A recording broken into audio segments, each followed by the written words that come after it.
Good morning, everyone. I am calling the Humboldt County Board of Health regular meeting Thursday, July 23rd, 2020 at 9 a.m. to order. First of all, we'll go to a roll call. Commissioner Brisden, Here. Commissioner Cherry,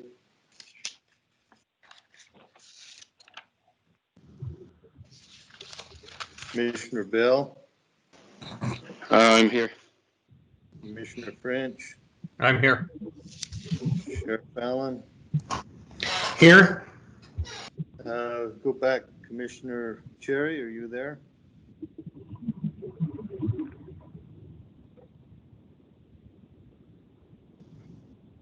Not hearing Commissioner Cherry.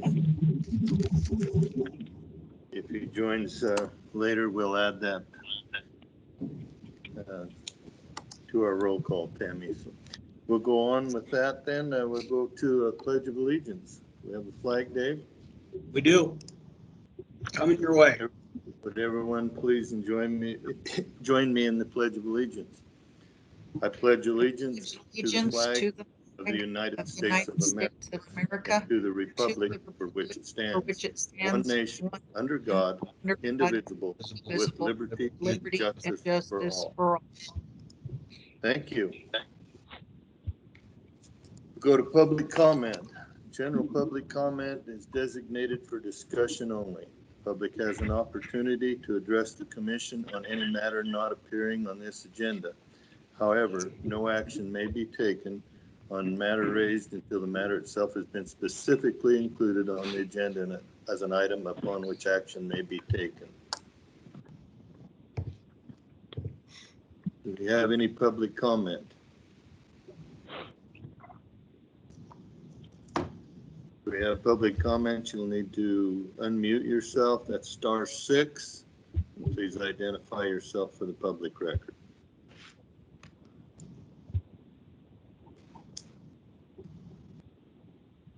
Hearing no public comment, we'll go to the update from the Public Health Officer, Local Emergency Manager, Public Information Officer on the county response to COVID-19 coronavirus. We'll go to Dr. Stringham first. Doctor, it's all yours. Excellent. Thank you very much. Can everybody hear me all right? Yes. Yes. Yes. Perfect. I apologize for having to join you this morning by telephone only, but so you will not be able to see me, and for that I apologize. So I want to start this morning's comments by kind of interpreting some of the things we're seeing in the news, a lot of developments, especially at the national level, and some throughout the state of Nevada also, but I'm very happy to report relatively few in Humboldt County. And essentially, I want to be able to give everybody a plea to change the way that we're seeing and interpreting what we're watching on national news, because a lot of the news is not very good. But when we look at what's actually going on beneath the news is actually pretty encouraging. So in terms of some of the things we've talked about in the past for flattening the curve, my recommendation is, again, that we have a plea for changing the way that we're seeing this. Flattening the curve, I don't think, is a very good strategy. And instead, my strategy is to avoid the virus until each of us are vaccinated. And I'm very happy to report that some of what we'll be talking about this morning is advancing technologies with vaccination. And I've thought for quite some time that the end game for each of us, where coronavirus is concerned, will come in the form of a vaccination. And I don't think things have ever looked better than they look at this point, even though some of the national numbers are kind of bleak. So in terms of the number of COVID cases, we're starting to see some major trends. And on a national level, up until about 30 days ago, we were seeing about 20,000 new cases added each day. That was a pretty average day throughout the United States.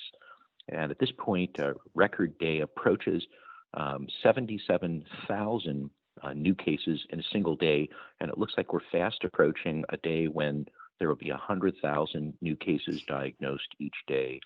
While that's not very good news, some of the other news that I'll be sharing with you, I think helps to put that into perspective and, in my opinion, shows where we're actually capable of winning this game all throughout the United States, as we already are in Humboldt County, Nevada. In terms of Nevada as a whole, the cases that we're seeing in Nevada are also not looking super encouraging. Up until about 30 days ago, an average day for Nevada was between 100 and 200 new cases. And we just hit a high of 1,447 cases in a single day. So both nationally and in terms of what we're seeing in Nevada, cases are up by a minimum of five-fold where they had been only 30 days ago. So we're seeing more or less what we expect to be seeing throughout the United States, but the news is not very good. The other thing we're seeing is something that's not being discussed quite as much. I think everybody's fixated on the numbers, but there's another statistic that is very interesting and probably also more telling of the underlying mechanisms, and that is that just at the beginning of the virus and the pandemic, the average age at diagnosis was 65 years, and so 65 years old was the average age of a person diagnosed with COVID, and that number subsequently has dropped down to just a little over 39 years of age. And that is a massive difference in the demographics, not just in terms of the ethnicity that we are all hearing about, but the average age is 25 years younger now than it was in the first couple of weeks of the pandemic. And we think the reason is that as people are kind of giving up on being able to win this, a lot of people, especially younger folks, are going out in public, and they're going out to bars and going out to parties and beaches and various other public locations. And I think what we're seeing isn't so much a contempt as what we're seeing is simply people giving up and realizing or coming to their own personal conclusions that they're not going to win this and that they may as well turn and face the music, that we'll all eventually be infected. But I'm hoping to build a case that that's not the situation and that we really can win this through vaccination. That we'll talk about that a little bit more in a little while. So in terms of the biggest challenges that we face in Humboldt County still are exactly the same: to do the three basic ingredients that we've talked about many times before of mask wearing, social distancing, and hand washing. And I really believe as long as everybody does that, that we'll see some fantastic results. The other thing I'd like to stop and say is that the bad data that we've shared so far really is on a national and on a state of Nevada level, but the news in Humboldt County is actually very encouraging. And we had 89 cases when we had visited last 2 weeks ago. And at this point, we have 92 cases. And I think on the one hand, that's fantastic news. I think there are far, far more people in Humboldt County doing the right things than there are people who are not engaging and doing the right things. We still have some people who need to stay engaged and become engaged. But I think in general, the news in Humboldt County is actually fantastic as far as that goes. Want to share a couple of other details about numbers, and then I want to move into a couple of other issues. One is that the net increase is only 3 additional cases. We've had a case that was removed and a couple of cases that have been added. So in general, the number of cases that we're seeing, especially given the national statistics, look fantastic for us. What this means is that there are a lot of people in Humboldt County doing things the right way, a lot of businesses, a lot of the mines, a lot of the officials, a lot of the people in general in our county are really taking this seriously. So I think we have a lot to bask in, but at the same time, I think that that there's a lot of work left to be done. The last hospitalization for COVID-19 at Humboldt General Hospital occurred, in fact, was discharged on June 24th. So it's been almost a month at this point that there have been no individuals at Humboldt General Hospital as a result of COVID. I think that my hat is off to all the people who are doing a fantastic job in our county and helping us to make this happen. Next, I'd like to talk a little bit about the FAST team. We've had a status change in the FAST team and some issues that have happened. First, I want to remind everybody that the reason that the FAST team has been possible, in addition to the massive community support that we've seen and just absolutely wonderful, wonderful work from the Whitakers, Ken and Debbie, and also Taylor. I think that the real reason that the team has been allowed to occur in the end was because of the work done by Chief Dave Garrison and also Sheriff Mike Allen. And these two leaders have done a fantastic job, very selflessly donated two very critical people to the cause. And for that, we appreciate this. And I know in my heart of hearts that we've seen major differences in what's happened in Humboldt County. I think that the data that we're seeing now, comparing us to what's going on nationwide and statewide, also speaks to that. But unfortunately, the Sheriff's Office and Police Department really needed both of these key players, Debbie and Ken. And so they've gone back to full-time jobs. Ken about a month ago and Debbie about 1 week ago. And we've appreciated being able to have them. And both of them are staying on with us to do some limited amounts of work, but they had been full-time previously. And at this point, as I said, they're both critical and are needed at their respective agencies. So Ken and Debbie have both slipped into an advisory and administrative role, and they're both working at the Sheriff's Office and Police Department and also working part-time for us. And we have several other new team members who will be able to help with some of the nuts and bolts things that Ken and Debbie had been doing. And this will free up Ken and Debbie to be able to do the things that they do in our community as primary jobs. So we are interested in potentially having more team members, and if anybody on the board or anybody listening knows of anybody who might be interested in joining our team, I'd love to be able to talk to that person. For right now, we think that the team is in pretty good shape. We've had several people who've stepped forward, and several of you have already volunteered some individuals and to help out in this effort. And but we probably will be needing more people in the future, especially if there's an uptick in cases. We don't know what's going to happen as far as that goes. So some of the training and vetting process takes a fair amount of time and effort, and you just want to be able to have some lead time in order to be ramped up in the event that becomes necessary. The second thing I'd like to share in the way of specifics is a very exciting conversation that I had with Ron Johnny of the McDermott Tribe Reservation. And the state of Nevada has indicated to the FAST team and also to me that the federal government really has responsibility for reporting the cases that occur within the tribe in the sovereign nation, McDermott Reservation. And so we had reached out to them and kind of offered the fact that while they have the authority to be a sovereign nation, and while they certainly can handle things in any way that they want from a legal standpoint, that we're here to assist them and that we'd like to partner with them. And I was very encouraged by the way that we were received. And it sounds like the tribe will likely be meeting and talking about specifically what they want as a whole. But Mr. Johnny was a very pleasant conversation, and I was encouraged by the capacity that I think we'll have to partner. That's the good news as far as this goes. The not so good news is that one of the reasons that I had reached out to the McDermott Reservation was because they have a total of 20 new cases. And the McDermott Reservation has had the capacity through the Abbott rapid test that Humboldt General Hospital has, and also the McDermott Reservation has one too. And so they've been testing people on both a need to test and symptom basis, and also on more of a random and community surveying basis. And they've had 20 positive cases so far, and I was very worried about this. Some of those cases date back to an event that occurred, and so in a lot of ways what we're seeing in McDermott mirrors what we saw in Humboldt County as a whole early during the process. I reached out, and I'm very excited about partnering with them.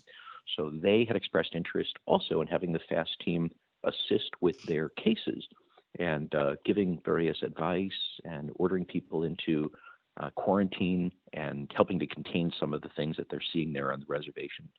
And again, I'd like to emphasize that we don't have an authority per se to do mandates or various other enforcement actions, but we absolutely do have the motive, the impetus to be able to partner with them.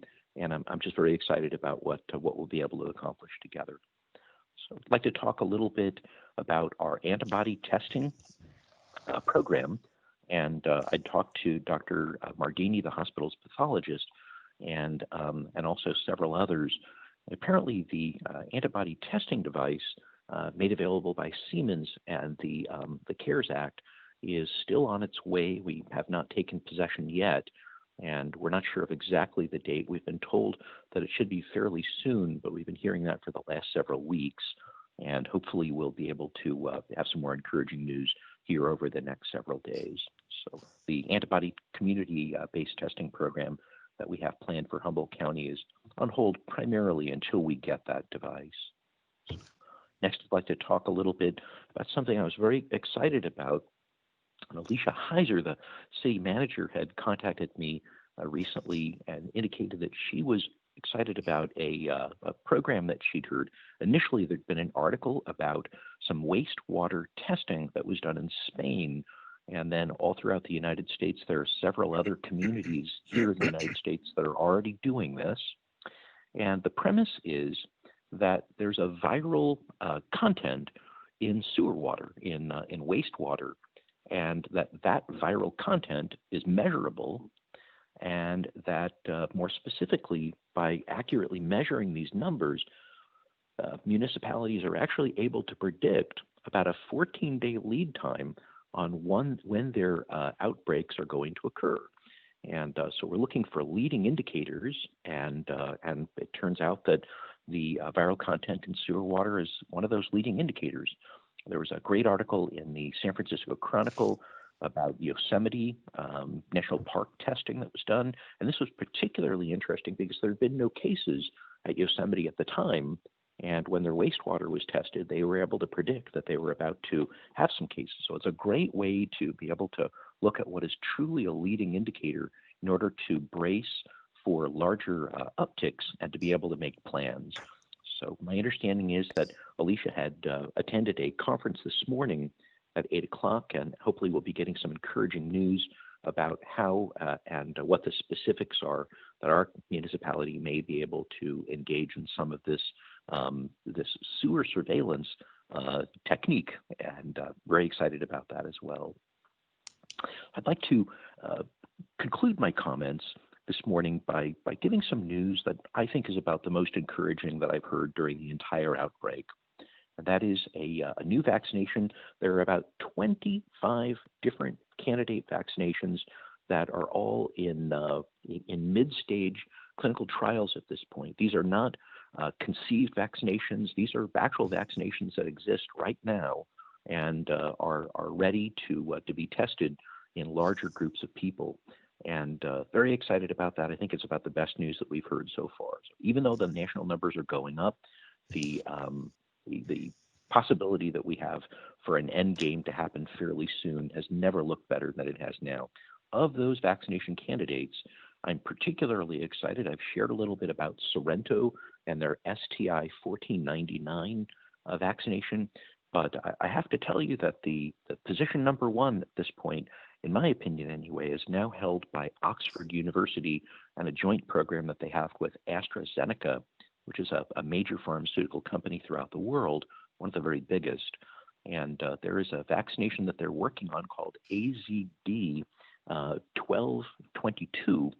And this is an apparently quite effective vaccination, at least we think it is. It's been tested so far in a trial with 1,007 patients. Half of them received the vaccination, half of them did not. And so thus far, a little over 500 people have received this vaccination, and nobody's had ill effects. About 60% of people have headaches and fevers and don't feel very well for several days, but that's about the worst of it. And the more exciting news is that they'll be going into a later stage in clinical trials here over the next several days, and there will be 10,000 people in the United Kingdom and England that will be used in the study, and also 5,000 people in Brazil and an undisclosed number in South Africa. But these are massive numbers, and this is really exciting. So far what's known is that the vaccination absolutely produces an immune response, and so far what's known is that it does not seem to cause any problems for the patients, any significant ones anyway. So it seems to be safe, and it seems to at least do the initial things that a vaccination has to do. And the primary question at this point is whether or not it actually does what a vaccine has to do, and that is produce an adequate immune response to actually give immunity for a significant period of time. So I think that instead of looking at the numbers and the bleakness on a national level, I think it's important that each of us in Humboldt County look at what we're accomplishing and what all the people in the county are doing, teaming together and doing some fantastic things, and also at the vaccinations rather than the national numbers, because I think they're not really showing what's actually happening. I think in Humboldt County, we're showing what's actually happening, and I think the vaccinations are looking pretty good. So again, I'd like to emphasize, never been more important than it is now to stay engaged and to just continue to do those three right things that we've been talking about. I feel very confident that within the next several months, the news that we'll be sharing on a national level will actually be very encouraging. Thank you.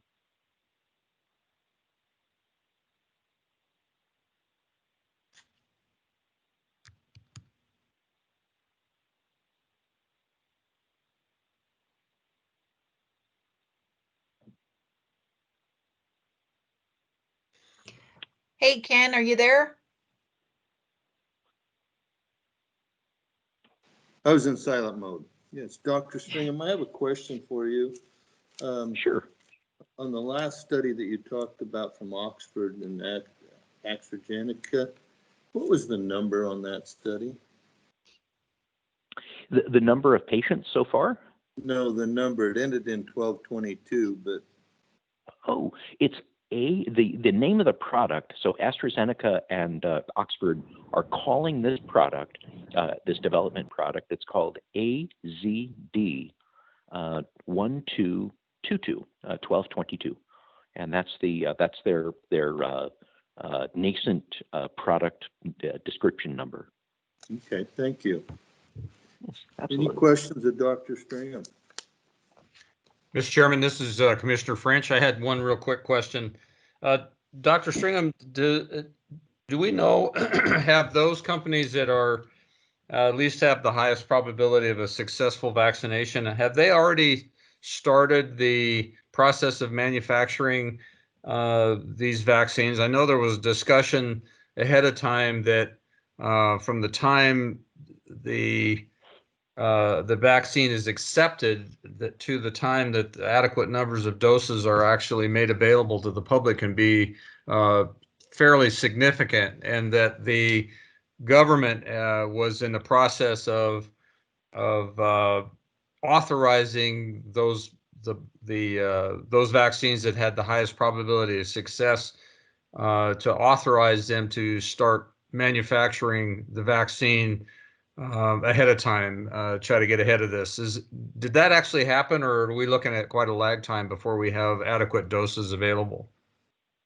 No, in fact, I think there are several other companies that I know are already stockpiling the products that they're making. And in fact, as you kind of pointed out, several of those companies are doing this in advance of any FDA approval, which is still quite a number of months away. And but several of the companies believe so strongly in the products that they're willing to stockpile them, knowing that if they're not approved, that those vaccinations won't really have any major utility. And one such company is Pfizer, which apparently recently received a $1.95 billion contract by the U.S. government. And my understanding is that they are stockpiling some of their product.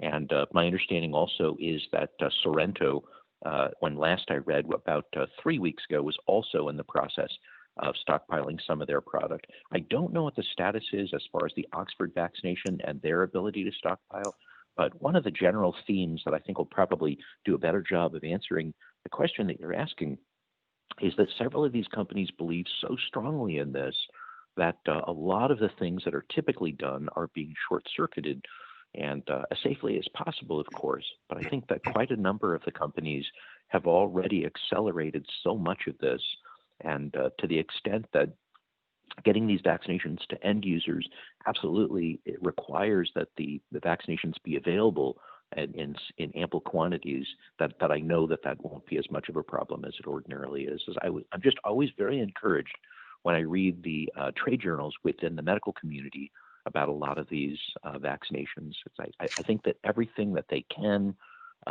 control and to kind of take some of the red tape and inefficiencies and marginalize those, I feel very confident that a lot of that is being done.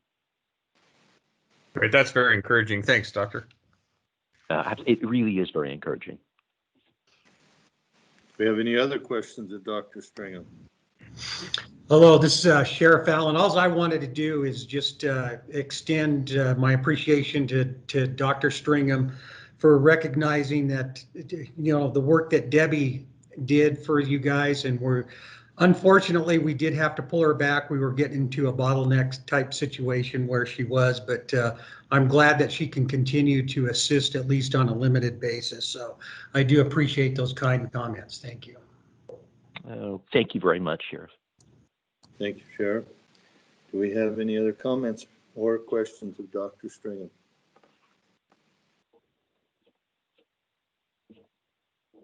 Okay, hearing none. Thank you, Dr. Stringham. Appreciate your report and what you do. We'll go to our public health officer, Captain Sean Wilkin. Captain, it's all up to you. Morning, sir. So emergency management world, everything is holding at a steady state. I did my round of reaching out to people here over the last couple of weeks to check on resources or things that are needed. So far, everybody's reporting back to me that they're not having issues through normal supply chains with getting the materials that they need. So we haven't done any new resource requests. And I know I've been saying that week after week. One of the things I do want to stress is this is good for us as a community because it means that things that we need, they are readily available through the normal supply chains. So that's a good sign. Things aren't depleted out and going through that phase that we went through in the very beginning of this anymore. I did receive a call yesterday in regards to McDermott and their ongoing testing. So I provided them some information for Department of Emergency Management to be able to reach out to them for some resource requests. And as far as the logistics and managing of it, I did offer my assistance if they need that. And I haven't heard back from them yet, but much like Dr. Stringham said, they're willing to assist in their side of things, the emergency management side of things, and arranging those resources and doing those. We're willing to offer them that assistance as well if it's needed, and be a good community partner with them. Otherwise, everything has been consistent. What we're seeing through the state during the emergency management conference calls, which are now taking place on Mondays and Thursdays. Community-based testing is still going on in a lot of the other counties. They are still testing and trying to keep moving through the process. But we are seeing a pretty steady state as far as the logistics side of everything through the state. So that is good news for all of us. So other than that, I have nothing else to add. Thank you, Captain. Does anyone have any questions of Captain Wilkin at this time or comments?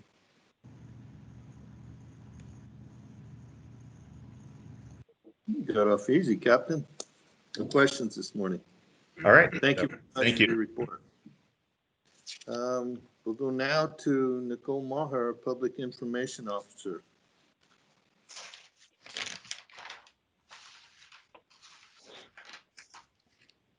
Nicole, are you on?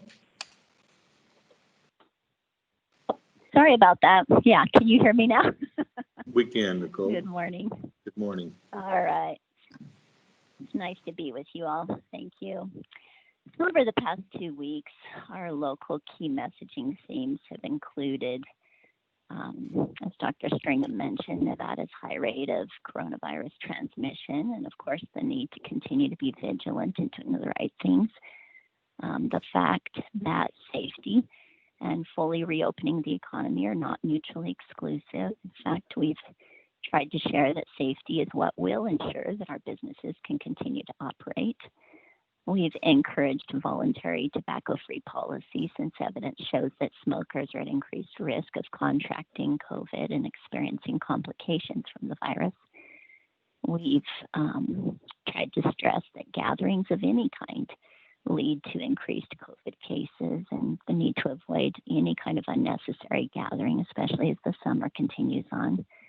We've continued to encourage COVID testing and asking people not to wait to be tested if they have COVID-like symptoms or a known exposure. And of course, encouraging residents and visitors to wear facial coverings and to continue to socially distance. reminding people that social distancing is not a substitute for wearing masks or vice versa. Had some interesting correspondence over the past several weeks since we've met. I've had several people reach out in grave concern over Humboldt County's hosting of local softball tournaments, wondering who approved those events and why. Tried to share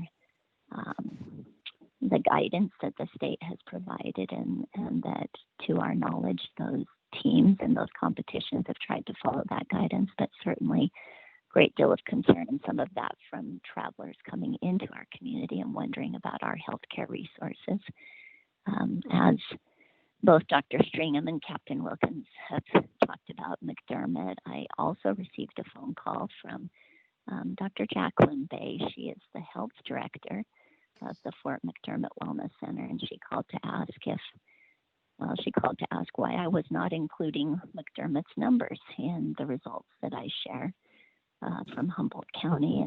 And so certainly, as Dr. Stringham said, we are working with McDermott and the state to see if we can accommodate that request and give our residents a combined view of our total county numbers, regardless of whether those get combined with our Humboldt County numbers, or if I share those separately. We will begin sharing those, and Dr. Bay would like to see that. One person alerted me, this is kind of an interesting one, to some local social media messaging about some anecdotal stories regarding test results. So according to some of these social media comments, people went to be tested for COVID. They ended up leaving before testing. And then, according to these claims, were sent letters stating that they were positive. And so then on Monday, another person told me in person a similar story that also supposedly happened recently. Well, I just wanted to take this opportunity to help everybody know that I verified Humboldt County's process with Humboldt General Hospital's infection preventionist, Janet Sturts. She said all people who are tested are called with positive or negative results. And if a person could not be reached by telephone, the hospital and or the state would send a letter via certified mail. Of course, any positive persons would be referred to the FAST team. However, Janet said that no one has ever been sent a letter for COVID results because people are very anxious to know their outcome. So I don't know if that is a process that's happening in other places, but certainly in our community, we feel very secure about the people who are in our counts have verified COVID, and so people don't need to be concerned about that. On local social media channels, there's been a great deal of discussion about school openings. Some parents wanting to move forward with that and feeling like children have the immunity or will develop the immunity that they need, and others worrying about what that might look like, and even if children are okay, if they would then bring that back to more vulnerable populations in their homes. In conversations outside of social media with several teachers, that continues to be a cause of concern, what that might look like as well. And so it sounds like the school board made some decisions yesterday at their meeting, so we'll see how that plays out in our community. In social media on our local channels, masks continue to be in the local conversations, both for and against, and some of those very politically motivated. And of course, the bar closures on our local channels. Folks have been discussing Governor Sisolak's Directive 27, in which bars, pubs, and such in 7 counties, including Humboldt, closed to the public on June 10th. And so some have seen Directive 27 as a positive and necessary move, and others have viewed it as another infringement on business owners' rights. On the state social media channels, the same discussion about that Directive 27. And as you, of course, know, Humboldt County approached that from the standpoint of attempting to ensure the accuracy of the data presented by the state, and so all 7 affected counties will be reevaluated tomorrow on July 24th. On the state's social media channels, they've also been buzzing after the state's Department of Business and Industry leveled 2 fairly hefty fines for ongoing noncompliance against an O'Reilly Auto Parts store in Dayton for $8,675, and the Dillinger, which is a pub in Boulder City, for just shy of $5,000. And again, reactions were mixed between those who are supportive of the government's actions and others who view the actions as abusive. People also commented that they were surprised both businesses were in smaller communities and not large metro centers.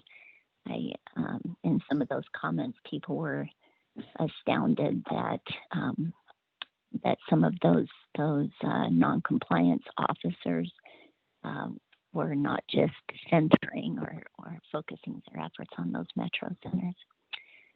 Also in the state social media, Nevada seemed encouraged that the Nevada Treasurer's Office launched a rental assistance program for eligible Nevadans who are experiencing financial hardship due to COVID.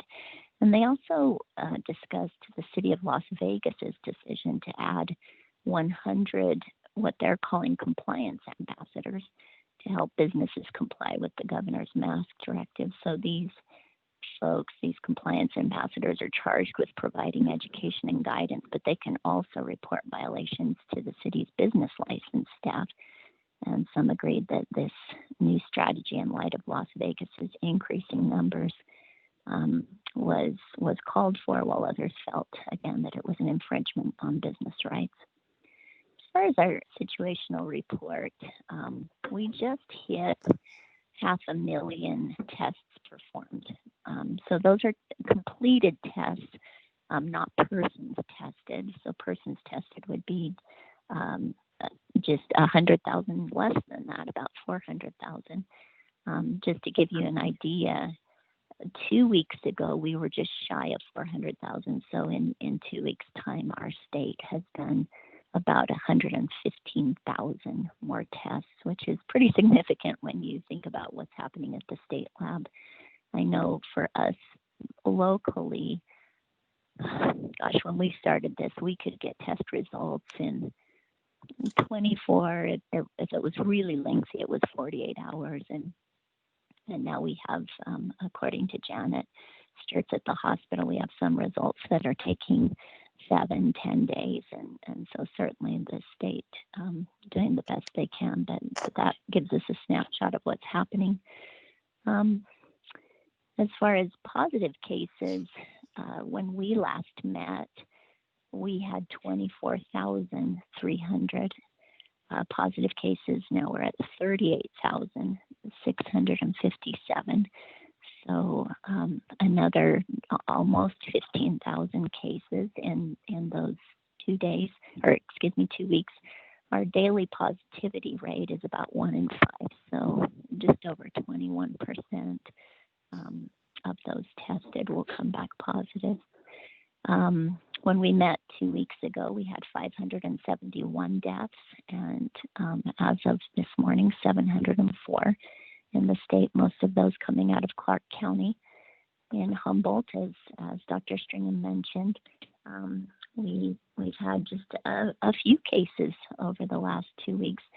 Unfortunately, Clark literally just displaced us as having the highest death rate in the state. We have the second highest death rate in the state with our 4, which is very sad.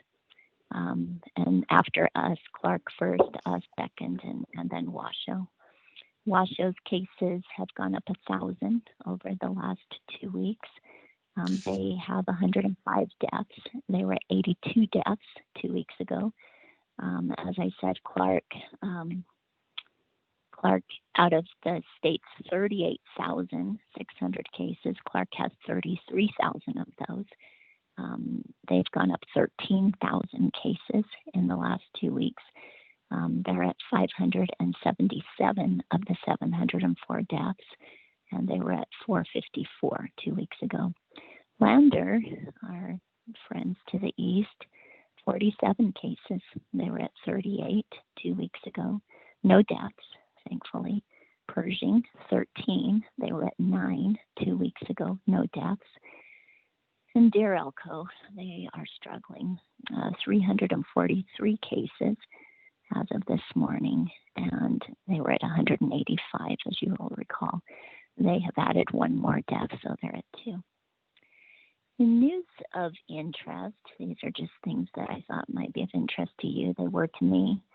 Last Monday's case total in the United States exceeded that of all cases in Europe, all in Asia, and all in Africa.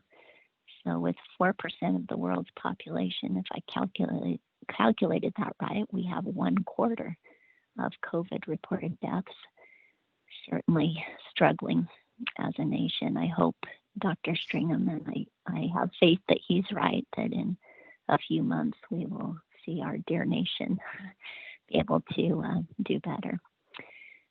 Another important piece that I thought was interesting was all of these really interesting kind of things coming together as we're learning more about this.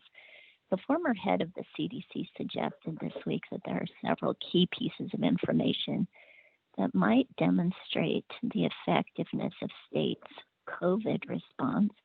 However, they're not being reported at all. And so he said that only 2 states report data on how quickly contact tracers are able to interview people who test positive to learn about potential contacts.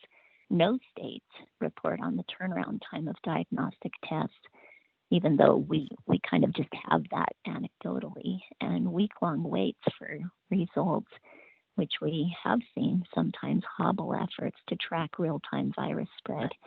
And in some cases, in areas of the country, making contact tracing almost irrelevant.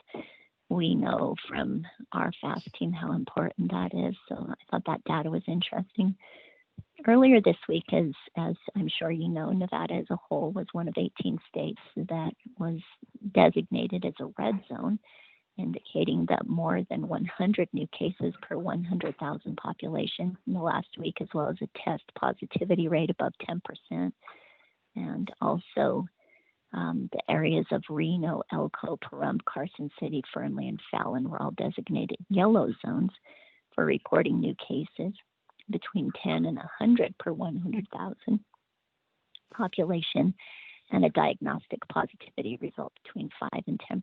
And they mentioned that because Dr. Stringham continues to remind people as we confirm cases that while Humboldt County right now has a very low positivity result, we are sandwiched between some pretty significant action that's going on, and certainly the most common characteristic of this virus is that it spreads, and so we need to continue to be careful.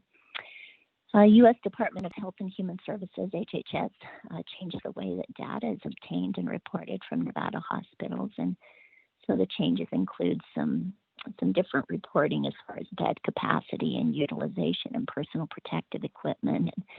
And in Humboldt General Hospital's case, just to give you an idea, reporting according to our Chief Nursing Officer, Leanne Cushway, went from 10 items to 59 in one day.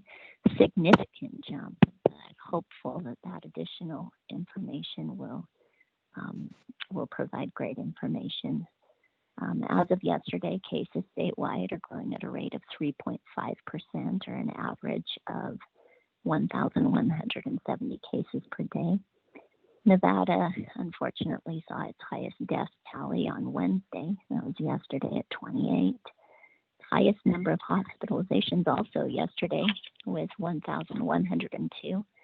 And just to give you an idea, statewide, our hospital occupancy rates are at 75%.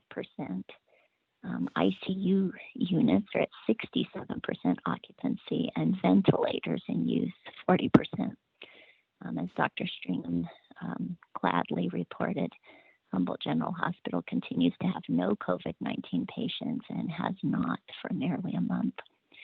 And just because we mentioned it 2 weeks ago, I thought I'd give you a tiny update on our detention centers. Some still remain greatly at risk. So glad that's not the case here. At the Clark County Detention Center, 152 inmates have tested positive for the virus. And at Nye County, which is in around 40% of the inmate population, that's 41 inmates have tested positive. And so very, very tough struggle for those folks, and understandable in those close quarters. Gladly and happily, ours remain okay, as do our long-term care communities here. Harmony Manor and Clackhorner remain safe and grateful for that. That's what I have for today. I'm happy to answer any questions if you have any. Thank you, Nicole. Very good report. Does anyone have questions in Nicole? If you do, *6 to unmute, and please identify yourself.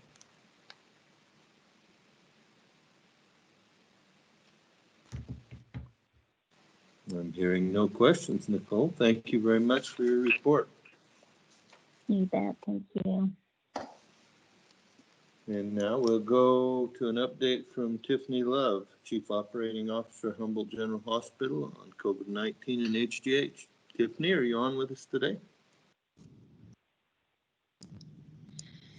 Mr. Chair, Dave Mendiola, I do not see her in unless she's in by phone, so. Okay. We will go then to future agenda items. Next meeting date. We have anything new for future agenda items? Mr. Chair, Dave Mendiola, I think what I'll do is just format. Obviously, we're going to get an update on the antibody. We get to see this equipment mentioned. And other than that, I think between the three reports that we heard, we kind of have received all of the information that we were concerned about. The only other one, and that what I will do is I'll just make sure that Dr. Stringham and Nicole cover, and of course, Captain Wilkin, if in fact they accept any assistance from emergency management, will include any reports from Fort McDermott as well. Yes, that'd be a great idea. Thank you, Dave. Our next meeting date will be August 6th. Does someone have something they want to add? Mr. Chair, this is Commissioner Bell. Just had a concern on having to do with McDermott and reporting. Well, it's probably not a bad idea to do that reporting and stuff, but it's something that we have no control over. A sovereign nation. I'd be concerned about lumping in those numbers and bringing Humboldt County under a situation where they would close everything down just based on one community. So I mean, I don't know how that will affect everybody, but I just would have that concern. Thank you, Commissioner Bell. I totally agree with you, and hopefully that if we continue to report their numbers, we can do that separately rather than cumulatively with our numbers. Correct. Yes, that's my concern. I think it needs to be reported, but reported separately, and it shouldn't be a Humboldt County type of statistic. Even though they're located in Humboldt County, it's a different nation. So. Thank you. Any other comments or items for the agenda?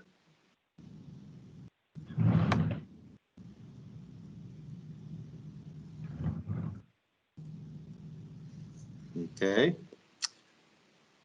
And once again, our next meeting will be August 6th at 9 o'clock. And we'll go to public comment. And public comment, is there anybody in the public that would like to comment on anything, now's the time. *6 to unmute yourself. Please identify yourself for the public record. Do we have any public comment this morning?